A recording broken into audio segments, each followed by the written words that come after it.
Hello and welcome to the Samsung Your Industry Focus webinar for professional services. My name is Graham Good and I head up the enterprise segment here at Samsung in the UK. Firstly, thank you for taking the time to join us today. You'll see the agenda for the session flashing up shortly on screen. Also, if you'd like to ask a question at any point today, please just type it into the Q&A box that will appear on screen shortly. What business has not been fundamentally impacted by the tumultuous events of the last 18 months? From the immediate shutdown of retail to the urgent requirement of workers to work from home, organisations of all sizes have had to adapt and be flexible in ways never seen before. This also created the opportunity for businesses to re-examine their purpose and their operational models as they work out how to adapt to this new world. The acceleration of digital transformation has also created huge opportunity as businesses have become ever more mobile-centric, while still having to address concerns of security and data protection. Here at Samsung, we seek to inspire the world with our innovative technologies, products and design that enrich people's lives, like the incredible Fold devices transforming the mobile industry and providing the first real innovation in a very long time. Whether that be our new computing devices, which tie together both IT and mobility to provide an incredible user experience, as well as a whole range of other solutions to be covered in the session today. Samsung believe that this technology should be available for businesses of all sizes, whether that be small businesses right the way through to multinational corporations. On screen, you can see the agenda for today, and you'll hear about real-life customer stories and solutions. At this point, I'd like to hand over to our partner Tela to introduce themselves. Good morning, everyone. Thank you very much for joining, and thanks to Samsung for having us. So my name's Simon Lusher. My role within Tela is I'm head of new mobile business. I'm joined by my colleague Laura Lee, who's head of sales for our IT division. A little bit about Tela. So we've been providing business communications for just over 30 years, a range of services, so from mobile through unified comms, IT, connectivity, managed services, and more recently IoT. We have customers across all sectors and they come in all shapes and sizes. We offer a kind of truly nationwide service supported by 10 offices throughout the country. So thanks again for joining, and I hope you find this useful. Thanks, Simon. I'm Paul Griffith from the channel marketing team at Samsung, and I'll just echo everything Simon said in terms of welcoming everybody today and thanks for attending. I'd also like to take the opportunity to introduce Martin Bullock, who's our professional services specialist here at Samsung. And Martin, if I come to you in the first instance, would you mind just talking us through your view of the world at the moment and the kind of challenges you're seeing within the space? Yeah, certainly, Paul. Good morning, everyone, and yeah, thanks for attending today. We shouldn't underestimate the impact of what has happened over the last 18 months in the market on large enterprise in the professional services space.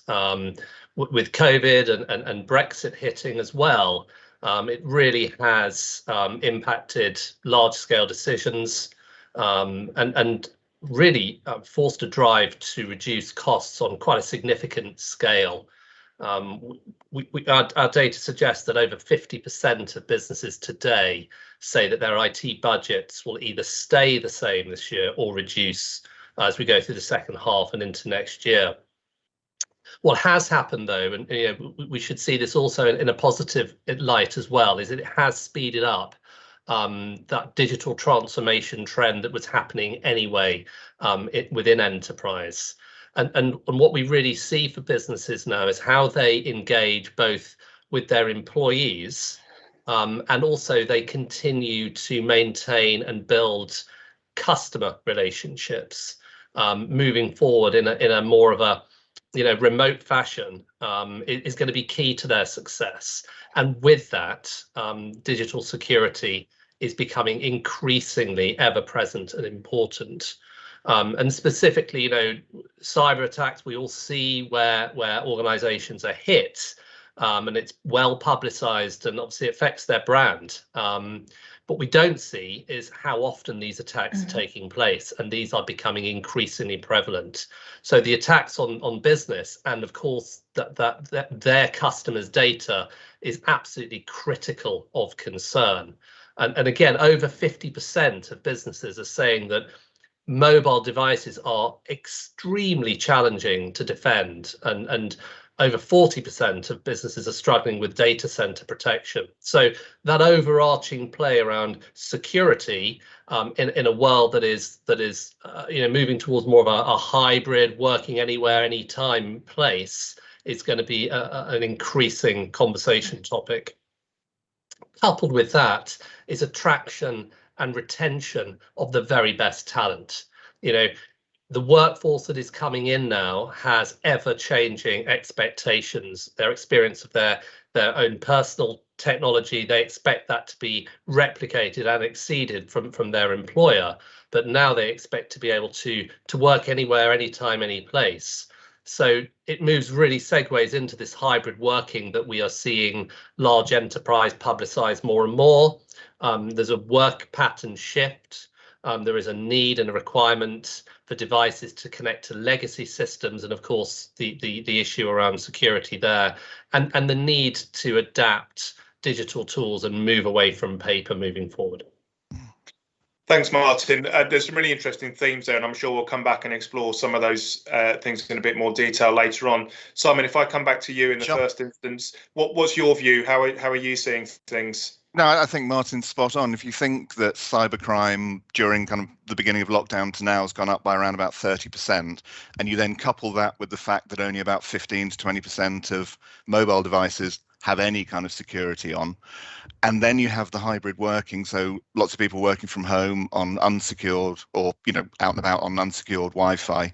There are all sorts of challenges that we've seen, from ensuring that people have the best connectivity. Quite often they'll be in a house that's got children playing Fortnite and perhaps a partner who's also on Teams meetings and so on. So we've seen a lot of that. And I think more and more we're going to see the importance of remote deployment of devices, so that a new device can get to a user wherever they are. They don't have to do anything with it. They just unbox it and turn it on.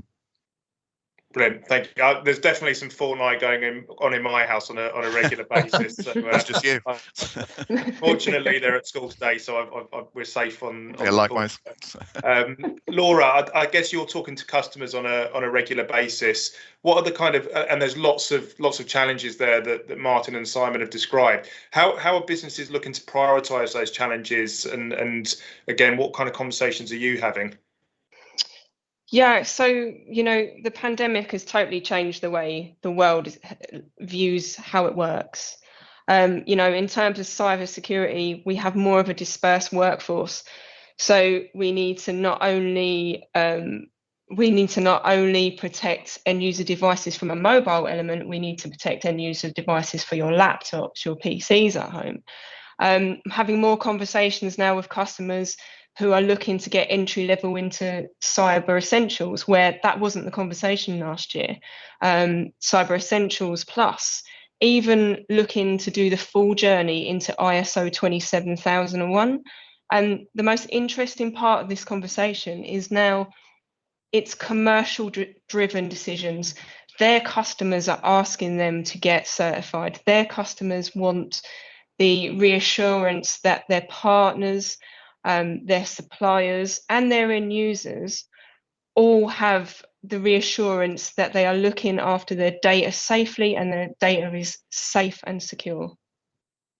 And so for those that may be unaware, I'm sure most are, but could you just explain a little bit more about Cyber Essentials and what that actually is? Yeah, sure. So Cyber Essentials is a government-backed scheme. It gives businesses a baseline of basic cybersecurity protocols.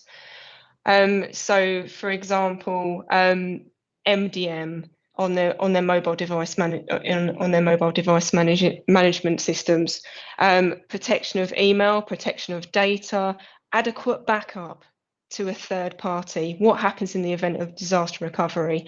Looking at firewalls within the office. Are ports closed down? Are there any? Can these firewalls or devices be hacked, for example? What happens if, say, it would never happen, Simon, but what happened if you left your mobile on a train with all Tela personal data on it?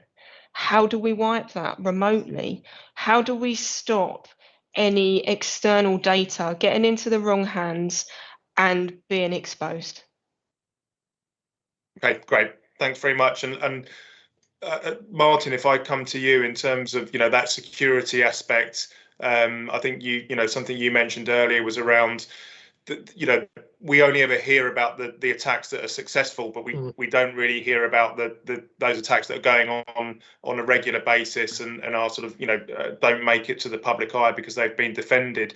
What can you sort of talk to us about in terms of how businesses can protect their data and their devices from these kind of attacks? I think so. First of all, Laura makes some really, really salient points there, and we have to look at this as it's scary, right? But also it's a huge opportunity for industry now. Tech is very much leading this behavioural change, and those organisations that are able to give their customers, by giving their employees the best digital experience, will gain competitive advantage. So there is a tremendous opportunity for the sector here, coupled with technology, to really, really drive change and secure that data and interact and maintain and grow and build successful businesses with their customers. What will continue to happen is people will need to interact in different ways. And Laura, you make that point, and we've all heard those dreadful stories of individuals leaving devices on trains and what can happen. And of course, the scary thing for industry is not only their customer data, but how it impacts their own business brand if that happens. Samsung is very, very well placed with industry global leading security on our devices to completely lock them down. Knox security built into Samsung industry leading devices has never been breached. It has never been breached.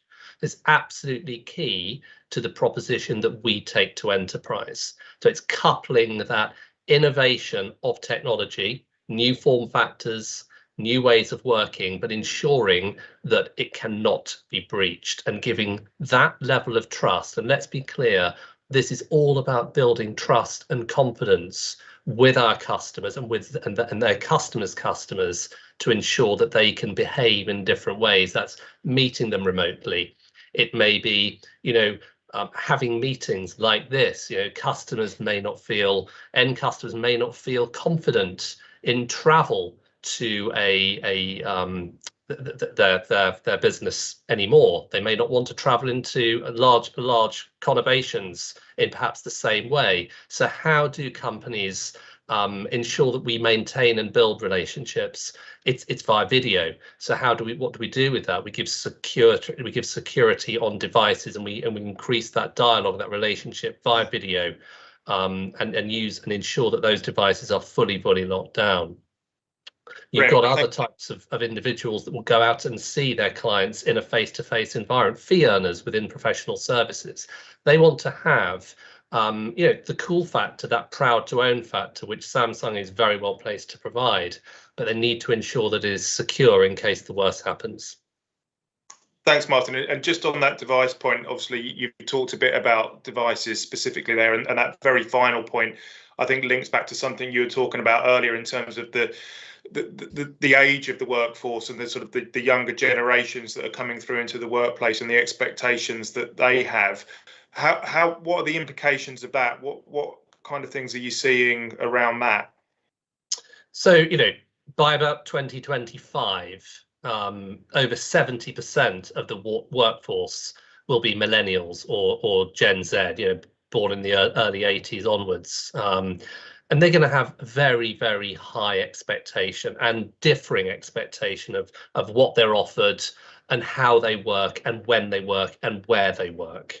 And at the moment, we've done some analysis, and under 70% of employees are satisfied with the tech their company offers at the moment. So, an employee is stating that if they use a smartphone to get their work done, they save on average an hour a day of work time, and significantly more productive. So it's working with organizations, ensuring that we as a brand lead with mobile first, to deliver a different kind of way of working, one that perhaps this new generation is far more used to in their home environment, where they're perhaps still studying at the moment. And Simon, if I come to you, similar question really, how is this a reflection of the kind of things you're seeing with customers? Yeah, very much so. I think what we're seeing now is customers doing an overall assessment of their mobile environment. So that could range from, as you were saying, Martin, millennials and so on, who are quite likely to want to use their own device. So then you get into the whole, how do we separate out business critical information from their own personal one, which relates back to you, Laura, about leaving stuff on the train. And yeah, so it's there's a lot of scope for some quite in-depth consultancy and so on at the moment, whereby I think consumers, in our case business consumers, are moving away from, yes, we'd quite like this model phone, to, well, that's all great, but what's the security on that handset? What is the functionality of it? How can we control it? Down across through things of how do we control operating system versions?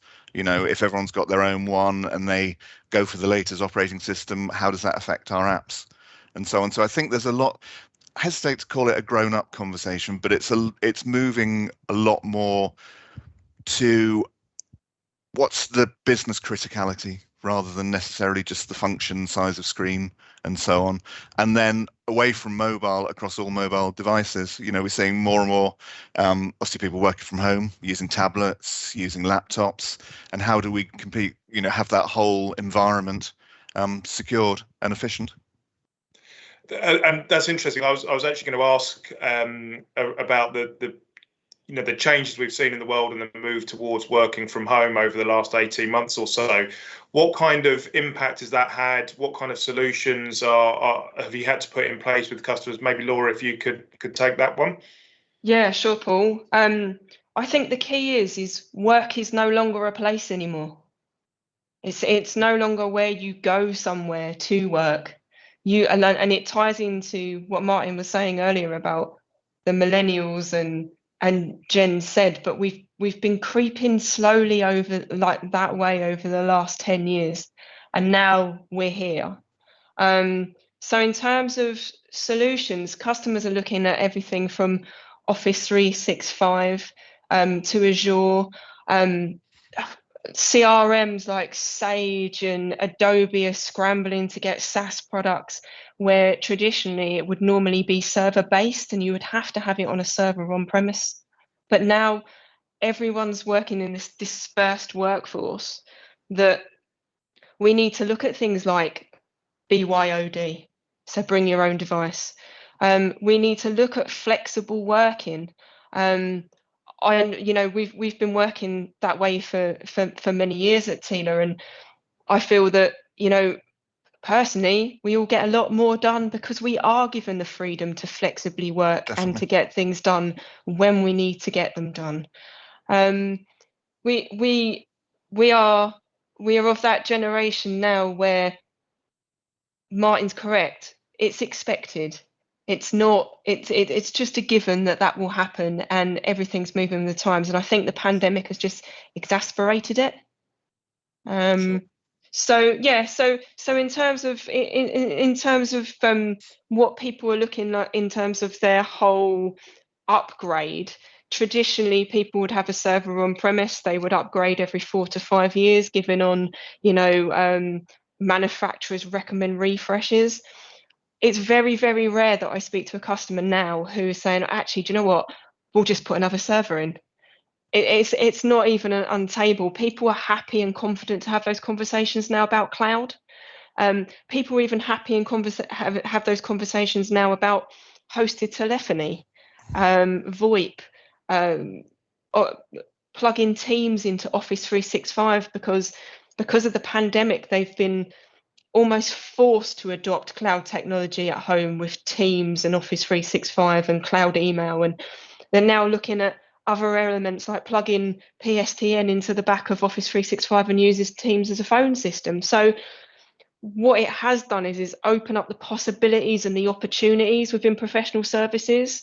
And it's also strengthened the links between Samsung and their partners, because most of this all crosses over now. Brilliant. Thank you. That's fantastic. Some really interesting stuff there. Just a reminder to everybody on the session today that's watching, if you do have any questions, please submit them via the Q&A box, and we'll come to those towards the end of the session. Martin, if I just come back to you, there's obviously been a lot of discussion around the impacts of the last 18 months or so, in terms of some specific solutions and particular things that Samsung has to offer to support and manage that situation. Could you just shed some light on some of those things for us?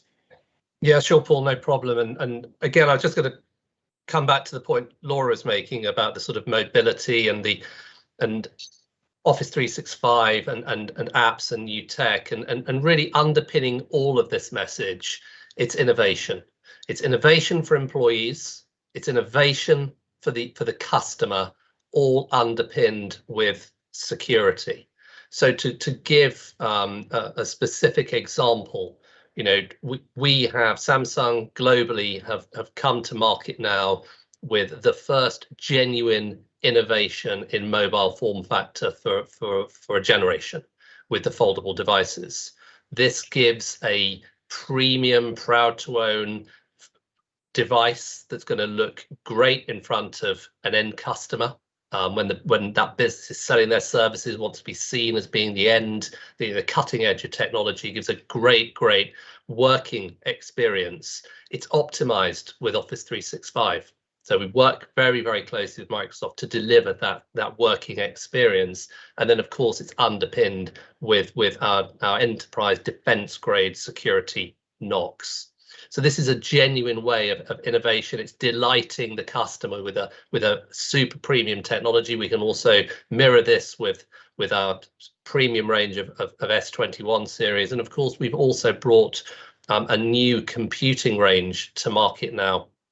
So we have great partnerships with Microsoft and Google in delivering that, and you know, we're very much leading with mobile first, and it just sort of really gives that way that we're going in terms of underpinning with innovation, but then specifically around going back to the security piece. What is really key for large enterprise with significant fleets, it's that predictability.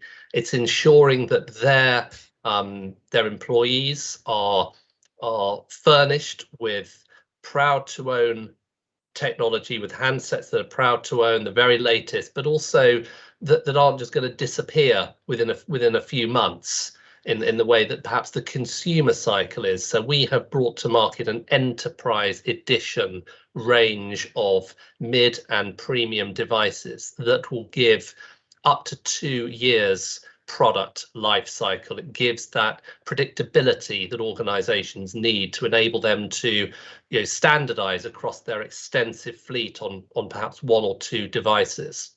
And that coupled with an up to 5-year commitment to security patch and offer maintenance releases on a no skip policy, gives that ultimate security that if anything is attached to that organization's infrastructure, the security teams know that it meets and exceeds those standards.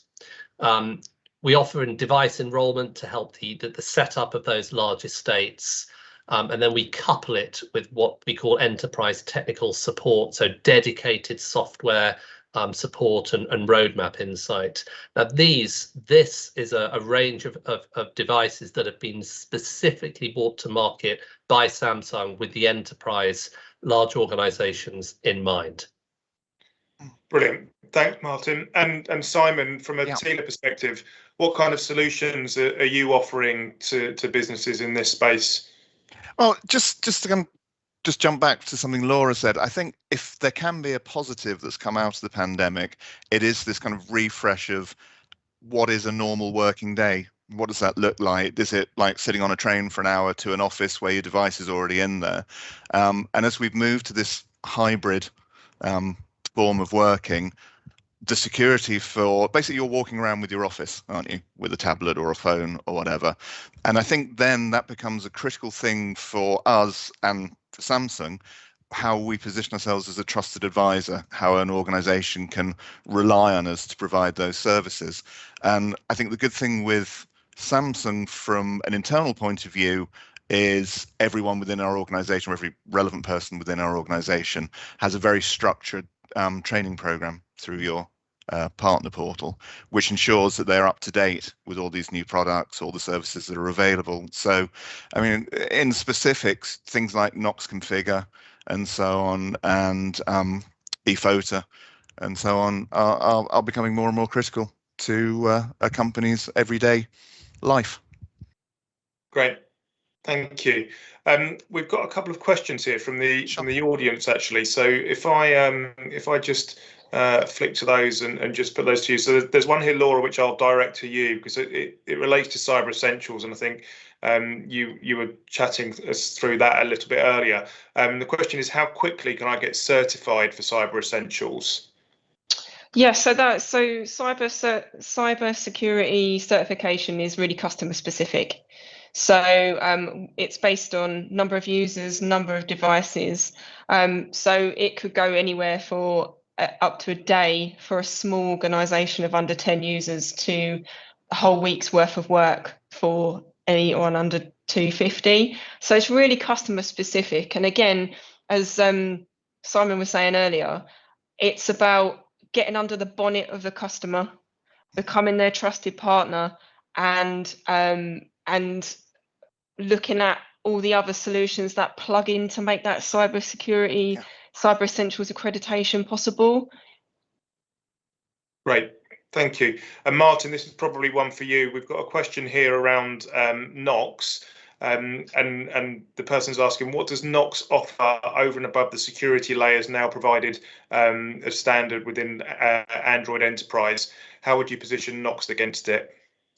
Okay, no, and thanks for the question. You know, Knox, Samsung brought Knox to market many years ago, and it is defense grade. The Gartner report stating that it is the most secure mobile device security available, and it's encrypted onto the actual device as well.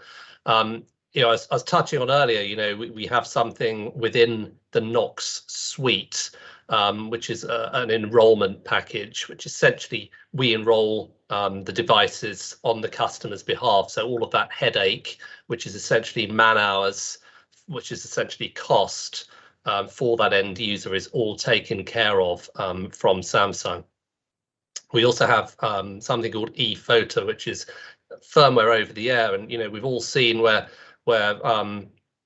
the OS issues updates, and they ping onto the user's devices, and it can be seen a little bit like the Wild West, and this gives the end customer total control over what updates are delivered to which device, where and when. So that sort of level of autonomy. We also recognize that these devices are being used for work, and there is a cost for being down. So we offer an additional year's warranty with Enterprise Edition devices, which offers a sort of a next day business on-site warranty. And then finally, within Knox, we just released a new feature.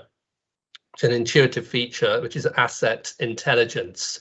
So essentially, there's a very intuitive dashboard available, which will give insight as to where that device is, what it's being used to do, the battery levels, the app performance on it. So it gets down to quite a level of granular detail and really helps that end customer have total ownership and management of that device. So it gives a complete security wrap for those devices used in the workplace. Great, thanks, Martin. We're coming towards the end of the session.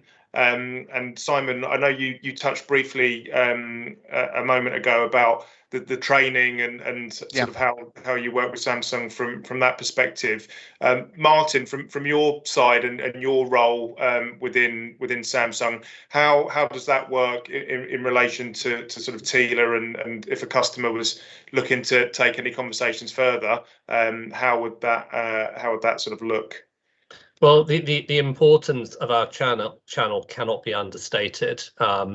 Essentially, the Samsung model of engagement is direct touch. So I'm responsible for the vertical and indirect fulfillment. So we don't supply direct. Everything is through our channel partners, and we work very, very closely with Tela. And thank you guys for your support with this. So essentially, that the business will be fulfilled through the channel partner, who would add additional value around the Samsung proposition, and it has worked very, very well.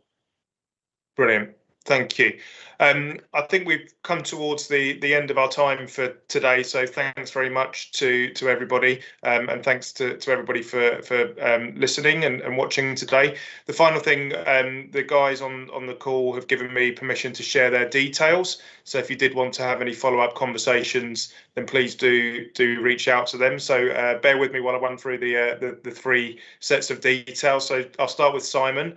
His email address is slusher, Lusher, @telatechnology.com, and the mobile is 07967 454 635. Laura is Lee @telatechnology.com, and her mobile is 07951 392 782. And then last but not least, Martin is m.bullock, BULLOCK, @samsung.com, and the mobile is 07918 697 204. So once again, thanks very much, everybody, and enjoy the rest of your days. Thanks very much. Thanks very much. Cheers.